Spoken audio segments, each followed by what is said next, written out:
Gente, o Diário Taubaté completou 38 anos de existência. É um fato a comemorar-se, dado que eu sempre digo que o interior precisa de ter os seus jornais, precisa de ter a sua imprensa regional, para falar do dia a dia das cidades e não apenas para reproduzir o que se passa nas duas maiores metrópoles do país, a saber, São Paulo e Rio de Janeiro. Taubaté já teve mais jornais. No século XIX, uma cidade cheia de jornais, pelos quais as pessoas ficavam sabendo o que se passava na capital da província, na corte do império, e também o que se passava aqui na cidade, e era muito discutido. E por meio dos jornais, muito mais do que pelas redes sociais de hoje em dia, as pessoas debatiam muito as sociedades. Outro destaque desse fim de semana no Diário Taubaté, o protesto de comerciantes fechou a Avenida Independência. Teve uma quantidade menor do que de outros dias, de outros protestos, né? Um protesto já de uma camada da população, um setor da população mais, como é que vamos falar, mais diferenciado e interesse mais localizado. Mais localizado, talvez a gente possa dizer. Mas enfim, eles foram até a prefeitura, tiveram bastante coerência de chegar e ir até a porta da prefeitura e cobrar do prefeito, porque alguma coisa que é endereçada ao prefeito, seja o prefeito quem for, seja de que partido for, deve o povo ir até ele falar com ele. Não sei se haverá alguma reunião, alguma discussão do prefeito ou da secretária de trânsito que contemple a reivindicação deles, que é com relação à mão da Avenida Independência, que passou a ser mão única e não mais mão dupla. Eu digo que tecnicamente a medida não está errada. Eu acho que há muito tempo que o fluxo de carros ali na Independência demandava alguma medida nesse sentido, né, mais fácil, né? Mas é aquilo que eu também digo, quer dizer, mudar a mão de uma rua não se faz sem você pensar no todo, né? E sem pensar em outros impactos. E nesse sentido, os comerciantes ali, eles pediram uma coisa coerente, uma coisa justa, que é que houvesse estudos de impactos sobre a medida e estudos também de outras alternativas que podem ser tecnicamente corretas para o trânsito, né, dali. Bom, e aí nós temos de novo que dia 1º, foi segunda-feira, nós tivemos outros protestos, dessa vez protestos mais populares, que fecharam a Dutra. Aí a grande pergunta é, por que a população se revolta tanto? A gente vê aqui pela essa outra manchete, e aí que eu estou dizendo para vocês, as pessoas precisam aprender a ler o jornal de maneira crítica. A prefeitura mantém exigências para ambulantes da barganha. O que é um caso como esse? A barganha já tem os seus feirantes mais populares, são um grupo menos privilegiado da sociedade devotado ao comércio. Pessoas que tentam conseguir uma renda por fora dessa atividade. O que é isso aqui? Isso aqui chama-se luta de classes. É o problema do capital versus o trabalho e da questão das pessoas mesmo lutarem para sobreviver, e essa luta para sobrevivência ser cada vez mais dificultada pela própria lógica oficial. Do ponto de vista sociológico, antropológico, a barganha é uma instituição da nossa cultura, como outras quaisquer, né? Como carnaval, por exemplo, como os festa junina e outras datas. Então, ela faz parte do modo das pessoas se organizarem de viver suas vidas. E é muito triste pensar que o poder público não compreenda isso, não compreenda as características culturais do próprio povo que ele governa e que ele precisava respeitar e compreender. Não é de agora essa ideia de tirar a barganha dali. Oswaldo, você acompanhou os 2 protestos ou só um? Da Dutra na segunda-feira, sim. Cheguei já mais na parte final. Acompanhei, fotografei a Dutra, assim como também ontem eu e o Luciano tivemos ali no protesto da questão da barganha e da negociação do pessoal com a prefeitura. Mas o que leva, logicamente, a essa discussão? De segunda-feira, a polícia interviu no final, depois que fizeram o protesto, começaram a demorar muito para deixar a rodovia, e a fila começou a aumentar, mais ou menos 1 quilômetro de congestionamento, mas isso porque a rodovia estava bastante vazia. Eu saí de Guaratinguetá no mesmo período e vim até Taubaté com o trânsito nos postos e mesmo na rodovia era extremamente baixo. Eu lembro que foi ultrapassado de Guaratinguetá até aqui por 1 ou 2 veículos, não mais que isso. Então, e não que eu estivesse correndo em excesso, estava dentro do limite que permite a rodovia. Dentro dessas condições, a gente tem a questão da Feira da Barganha. A Feira da Barganha é uma discussão interessante, mas por outro lado, inclusive, há denúncia também da feira de que tem gente que tem mais de um comércio. E a prefeitura vem tentando, segundo ela, regularizar isso. Não é uma forma de discutir com a população a regularização e o ajuste desse povo dentro da feira, vem de uma forma em que ela se impõe de uma certa maneira, vem de cima para baixo a mudança. E aí não tem nenhuma discussão. E aí houve uma reação dos comerciantes, dos vendedores ambulantes que estão localizados nessa região. E há também vendedores ambulantes localizados em outros pontos da cidade. Lógico que essa discussão precisa ser mais aprofundada, precisa ter o senso da democracia, que é característico, né, de se discutir alguma coisa, e o PSDB, o partido que está no governo, não tem essa visão, sempre traz de cima para baixo. Esse modelo, assim como ele foi criado, é um partido de gabinete, um partido de elite, né, que foi criado com uma elite que saiu do PMDB, e vamos agora fazer um partido de notáveis que notabiliza-se no trabalhar contra, em muitos aspectos, contra a sociedade. Mas isso é uma característica deles, mas também na gestão passada já houve também uma hipótese dessa de tirar a Feira da Barganha do lugar. Então, tirar ou discutir com o pessoal, ajustar o espaço, eu acho que às vezes é necessário. Principalmente quando se fala de urbanização, de regulamentação e tal. O problema não é a ideia, é a discussão que se tem que fazer com a população, ver qual é o melhor caminho. Uns são mais radicais, outros menos, tal, mas é chegar nos líderes, se tem algum líder, vamos discutir, vamos ver qual é o melhor caminho e acertar a feira. Não tirar da cidade uma tradição, ou chegar lá também e tirar todo mundo. Ou da mesma forma como tem pessoas que tem 4 ou 5 comércios lá na feira. Aí também não é possível. Alimento, precisa regulamentar? Precisa. É uma questão de higiene, questão de saúde pública, precisa regulamentar a questão do alimento. Questão dos CDs piratas que tanto bate, que a polícia mandou retirar o pessoal de lá. O promotor mandou. Eu acho que o Poder Executivo ele tem autonomia de fazer o papel dele de executivo, e o judiciário é para julgar as coisas, para julgar as questões. O promotor mandou, o juiz mandou, não existe. Ele existe sim para julgar. Então há uma mistura de poderes que ele administrar. E essa confusão de poderes, ela começa na base e vai lá em cima.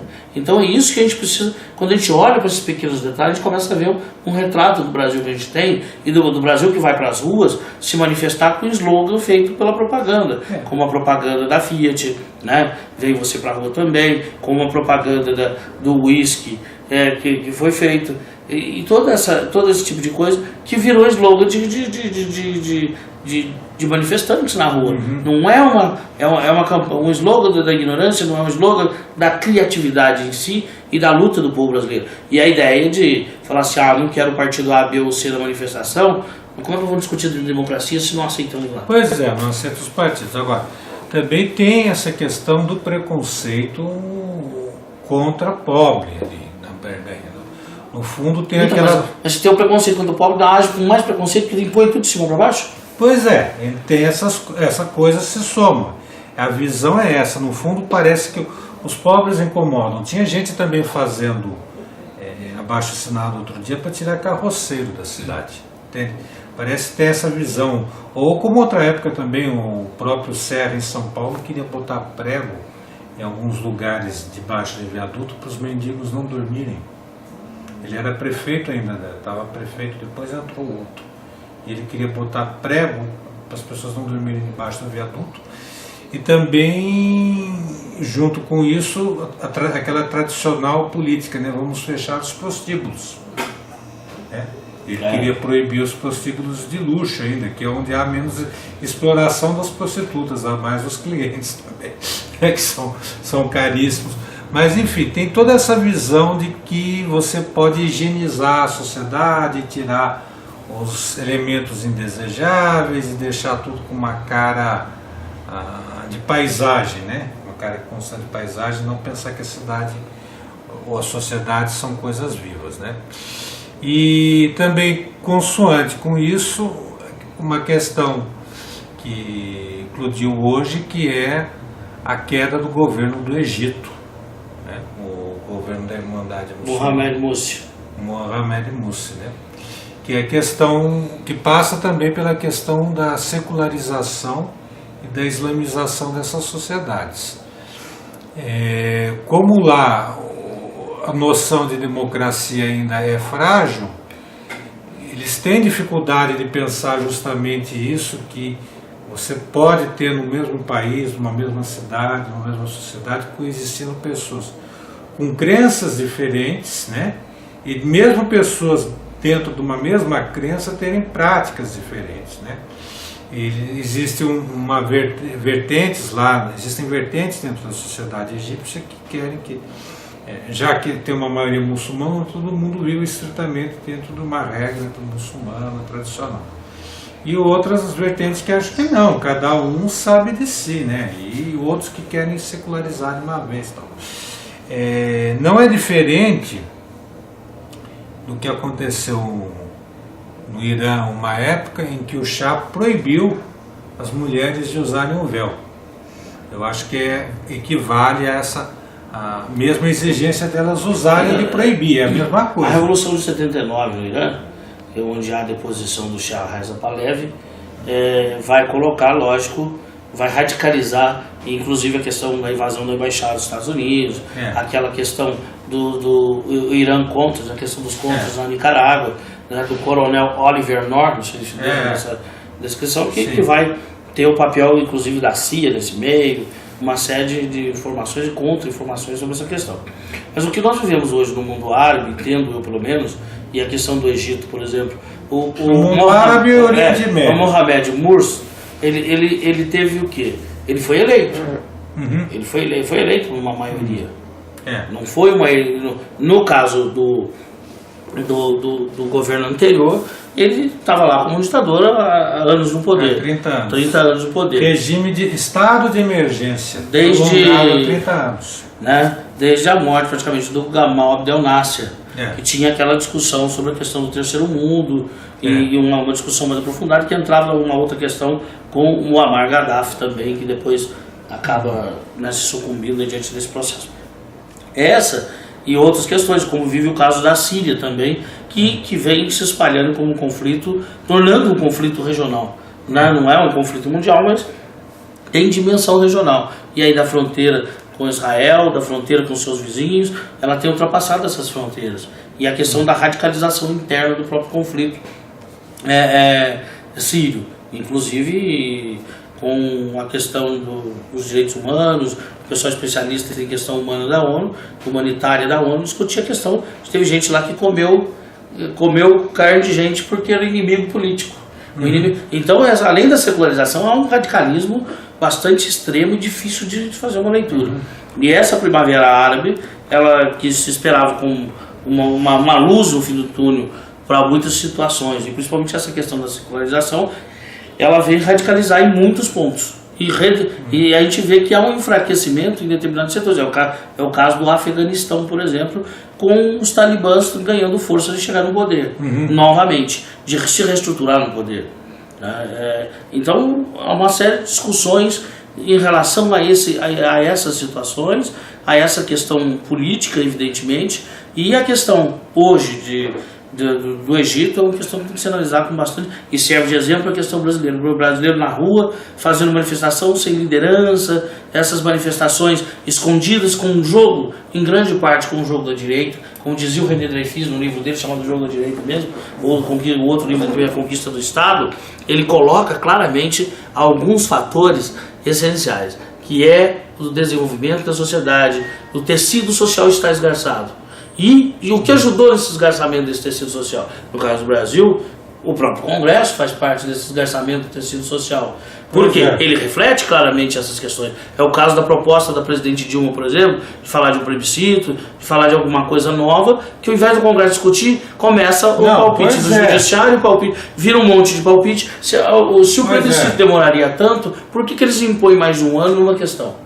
Então eles não querem negociar com a sociedade, claramente. Partidos como o PMDB se retirou claramente disso, e mais a oposição, entre aspas, o PSDB, o PPS e o DEM, né, fazem ao governo que se retira qualquer coisa, mas não é uma retirada em prol da sociedade, é uma retirada que eles contam com o apoio da mídia, como o caso. Um dia está no Canal Livre o Fernando Henrique, no outro dia vai o Céu pro Canal Livre, o Fernando Henrique vai pro Roda Viva.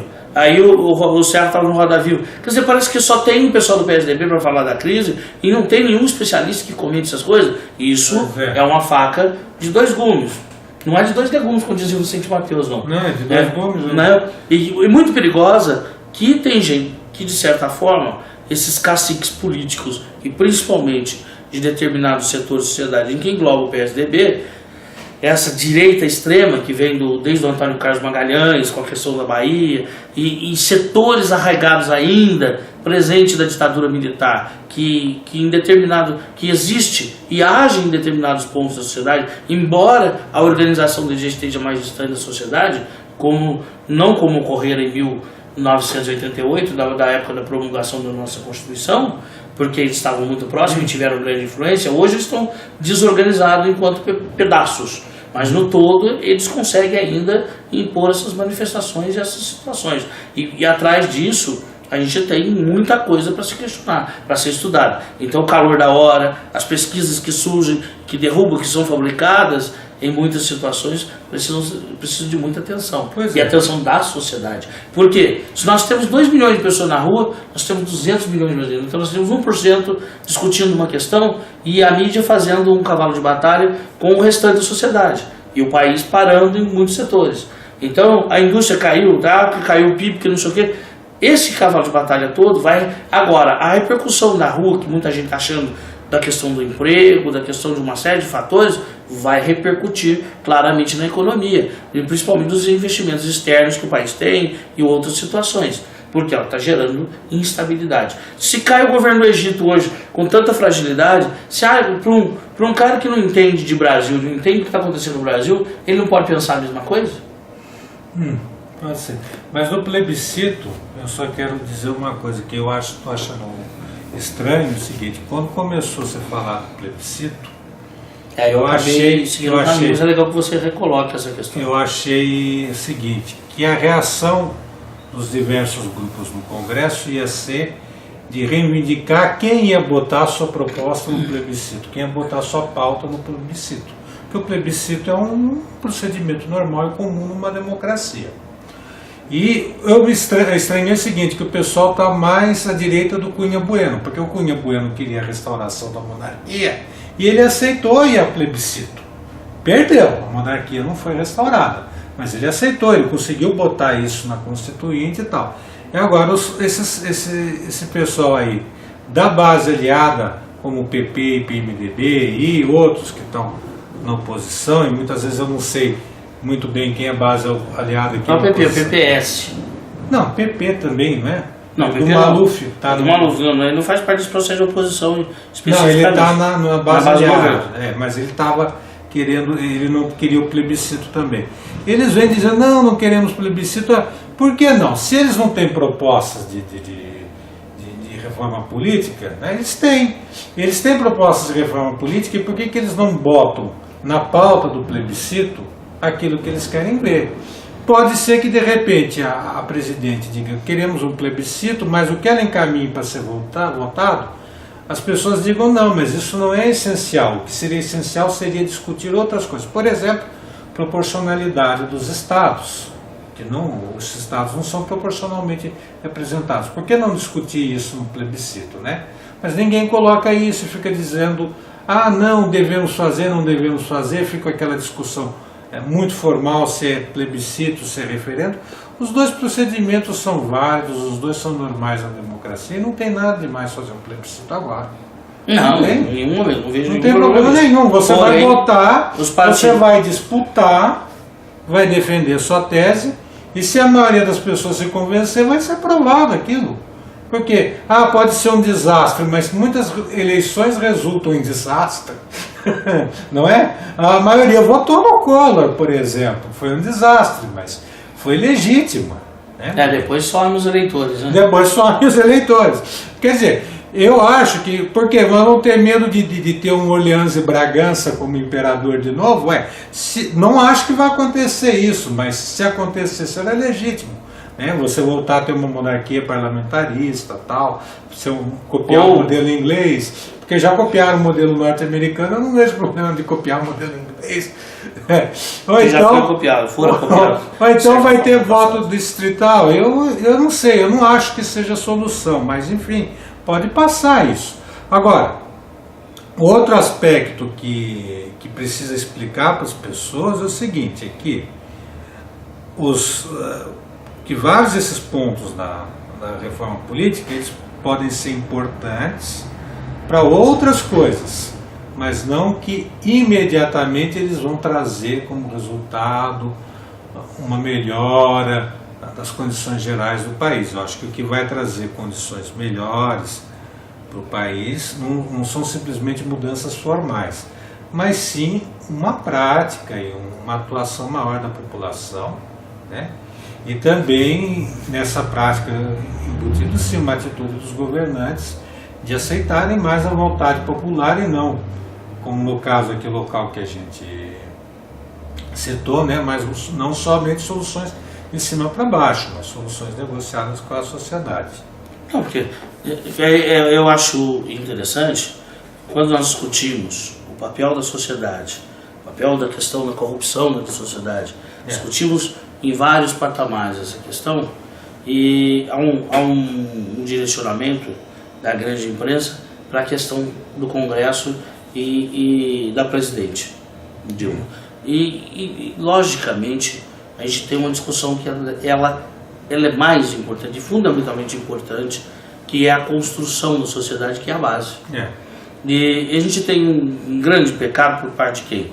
A questão da educação por parte dos prefeitos, que recebem verba e aplicam, né, faz desvio por causa da merenda. A dúzia de ovo que custa não sei quanto. Daí a salsicha que custa não sei quanto. E aí toda uma questão, além do enlatado que surge na merenda, né? O enlatado que vem, hambúrguer enlatado, feijão enlatado, batata enlatado. Não estou falando isso, pode ir em qualquer escola de tempo integral. Não, mas é isso que está funcionando. Por quê? Os governadores assumem compromisso, o governador e os prefeitos assumem compromisso com determinadas empresas que fazem o fundo seu de campanha. E agora, além do fundo de campanha, logicamente que ninguém dá. Mano, eu não consigo entender, porque é o seguinte, se eu der R$100 para o Luciano, alguma coisa ele vai prestar para mim.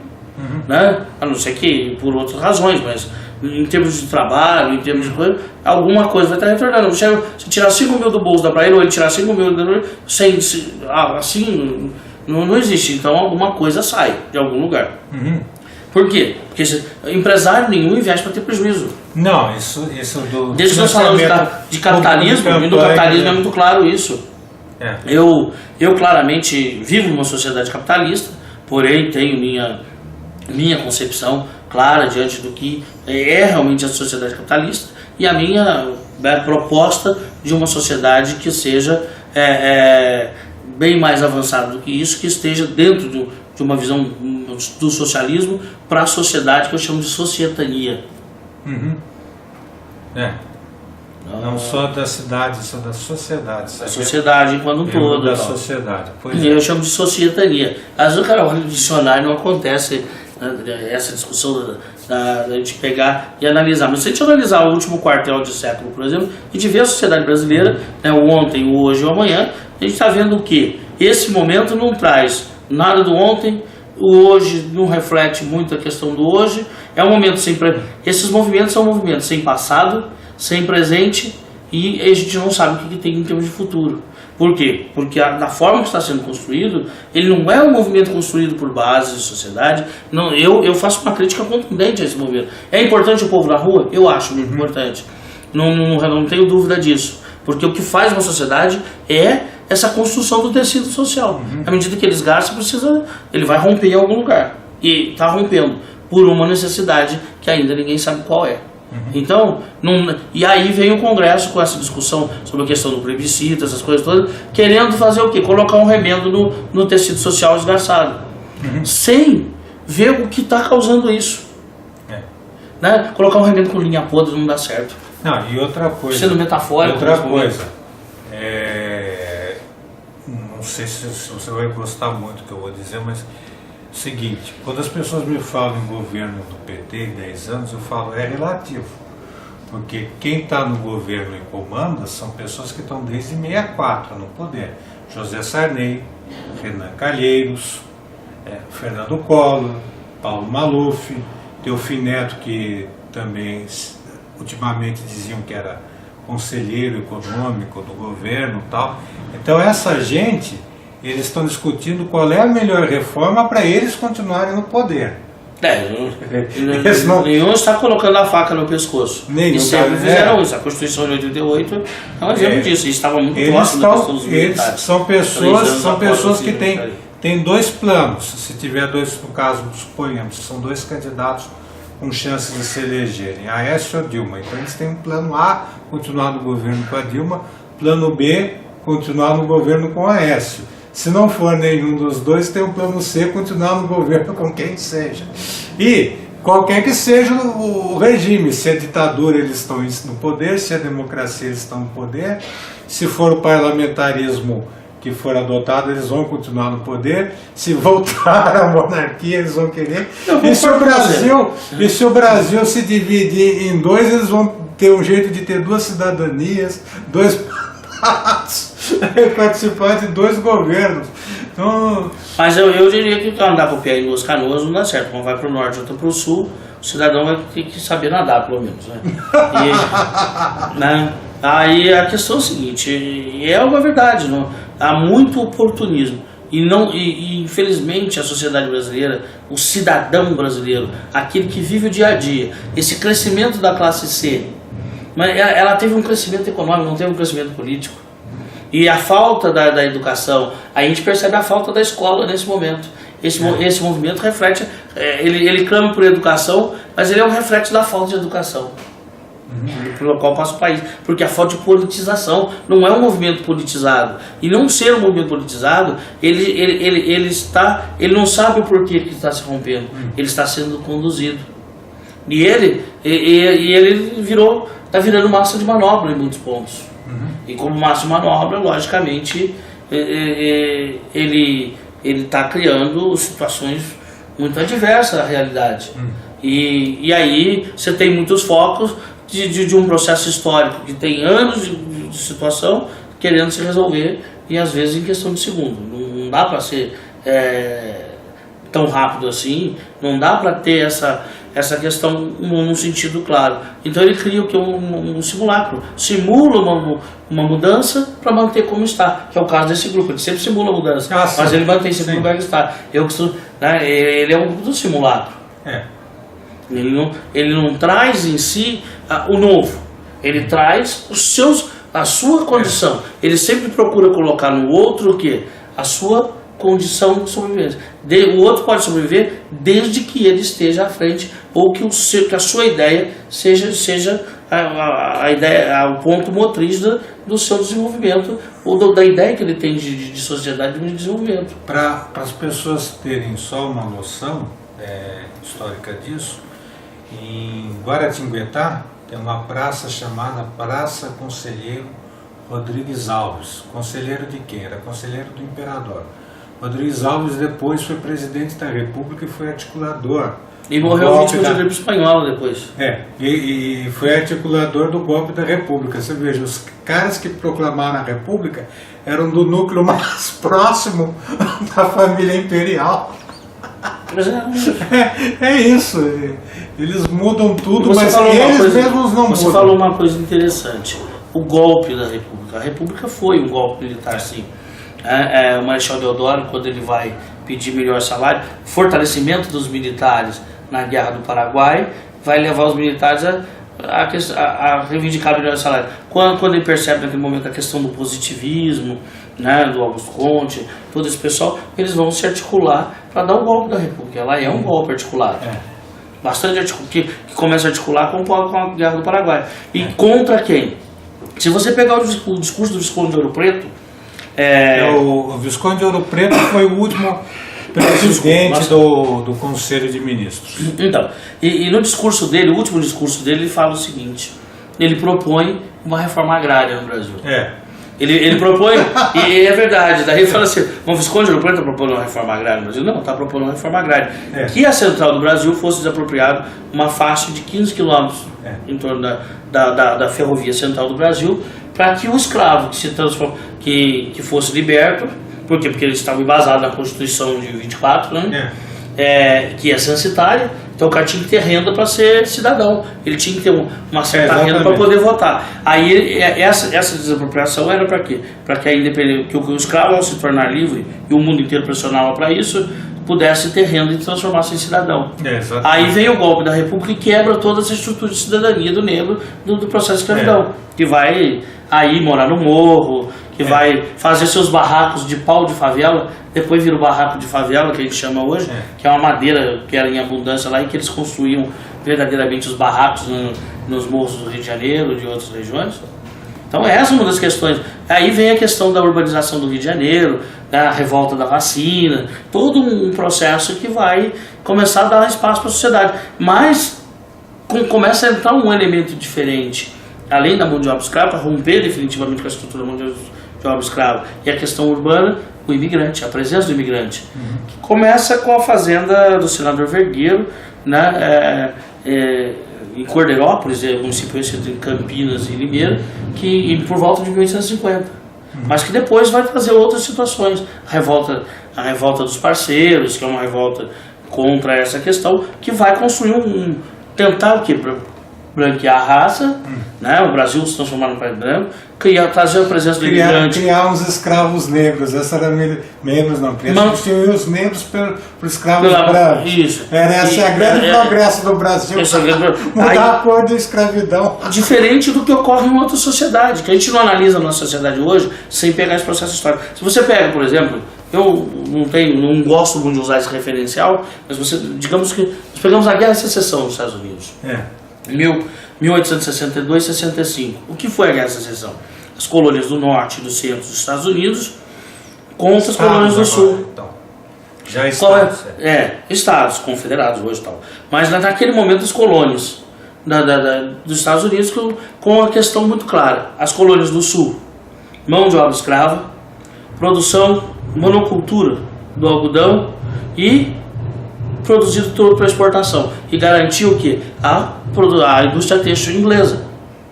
O norte e o centro dos Estados Unidos, embasado no quê? Na mão de obra do imigrante, propriedade até 30 acres de terra que foi distribuída para os imigrantes e uma produção diversificada. e uma indústria têxtil, uma indústria de base começando a nascer. Aí o que precisava inverter? Inverter esse processo de produção. Porque o pessoal fala, eu considero uma grande mentira, você pode concordar ou não, mas, por exemplo, os Estados Unidos foi colônia de povoamento e nós somos colônia de exploração. Isso é uma mentira histórica também. Mas Que não cria fatores. Um conceito e o outro não tem os tipos puros, tem as gradações, né? Tem umas mais próximo do outro, não é um conceito. Mas a verdade é essa, porque daí o que acontece? A sociedade norte-americana vai à guerra. E aí as colônias do norte e do centro saem vencedoras e conseguem reforçar a indústria interna dos Estados Unidos. Esse reforçamento da indústria interna leva os Estados Unidos para quê? Concluir sua revolução industrial no século XIX. O mundo todo está passando por isso. Como também ocorre no Japão, por volta de 1860 até 70, a Revolução Meiji. Que vai acabar com o modelo feudal do japonês e criar uma estrutura de ocidentalização da sociedade japonesa para o desenvolvimento da sociedade. Então, o século XIX se conclui. A Guerra Franco-Prussiana termina com a unificação da Itália e da Alemanha em 1870, dentro do Palácio dos Espelhos, na sala em Versalhes. A Sala dos Espelhos, melhor dizendo, do Palácio de Versalhes, em Versalhes mesmo, na França. O que acontece? Tudo isso vai gerar uma série de infortúnios, vai dar o espaço para quê? Para o desenvolvimento do mundo. As competições da indústria, da Revolução Industrial, no século XX, começam a ser entre os países que fizeram sua Revolução Industrial no século passado. O Brasil continua o quê? A mão de obra escrava vai às últimas consequências, aí a mão de obra imigrante vem com o processo de exploração, só começa a inverter isso no início do século XX. Começa as revoltas, aí o modelo sindical europeu começa a impor, e a discussão dos sindicatos, a formação dos pequenos sindicatos, as lutas que fizeram até 1848 na Europa, né, e com o surgimento do Manifesto do Partido Comunista em março de 1848, né, quando Marx e o Engels escrevem o manifesto, e é a base da luta da classe operária, né, que vai simbolizar toda essa luta de classe que você se refere a ela em vários momentos da história. Começa a dar espaço para o mundo ocidental, uma cultura ocidental que começa a avançar de outra forma. E a Revolução Industrial começa a se concluir. E começa então a se vender em grande escala. Os Estados Unidos entram na Primeira Guerra como? Vendendo. A Revolução Industrial, o mundo para. Quando é o momento de crescimento do Brasil, que sai de 1908 até 1920, ele sai de um total de 5.600 indústrias, vai para quase 20 mil indústrias. Então há um crescimento. Então tudo isso a gente começa a colocar fatores históricos extremamente importantes dentro da sociedade, que formam discussões. E se não tem discussão, você tem um esgotamento. E eu tenho um grande medo da atualidade, por quê? Porque a gente não tem fatores históricos que levam a essas discussões. Ou pelo menos não identificamos ainda. Mas não sou eu, não sou tão especialista nesse ponto, mas e outros especialistas, eles não veem, né? E você é uma pessoa que entende bem dessa questão, a gente não vê ainda esses fatores. E o medo é esse, porque aparece o oportunismo de plantão. Aí, como ocorreu no caso da Argentina com o populismo. Com o Perón assumindo a Argentina. O peronismo na Argentina é um exemplo claro, que se coloca entre Deus e a igreja. Ele está acima. E aí vem todo o Vargas no Brasil nos anos 50, que também que não resiste às pressões, né, mas sai da vida e morre, mas continua líder, e ele morre, né, para dar essa noção de líder, entre aspas, na carta que ele deixa, que ele escreve muito antes daquele momento do suicídio dele, entre aspas. Você tem uma coluna aqui no jornal, não? Não. Não. Sou preguiçoso. Você devia ter uma coluna aqui no jornal. Não tenho, até porque eu faço. A minha coluna é diária, né, Luciano? Quase todo dia eu e o Luciano nós fazemos fotografia, nós fazemos. A gente tem sempre, eu escrevo também, mas a gente faz mais. Eu vou concluir por aqui. Eu estava esperando participação de uma militância convidada aí do PSTU para hoje. Talvez vá ter que gravar amanhã, que a militância não veio, mas o Oswaldo veio aqui e apresentou o ponto de vista dele com as perplexidades e ansiedades que ele tem, né? Esse esforço que muita gente está fazendo para entender o momento, que é bom. Enquanto as pessoas fazem um esforço para entender o que elas estão vivendo, elas ainda estão acordadas, né? A hora que elas acham que elas já entenderam tudo, elas estão dormindo. Não existe ser humano complexo, né? Não e embora o debate traga, e eu acho que é importante que qualquer debate traga, coloque na mesa os seus paradoxos, né?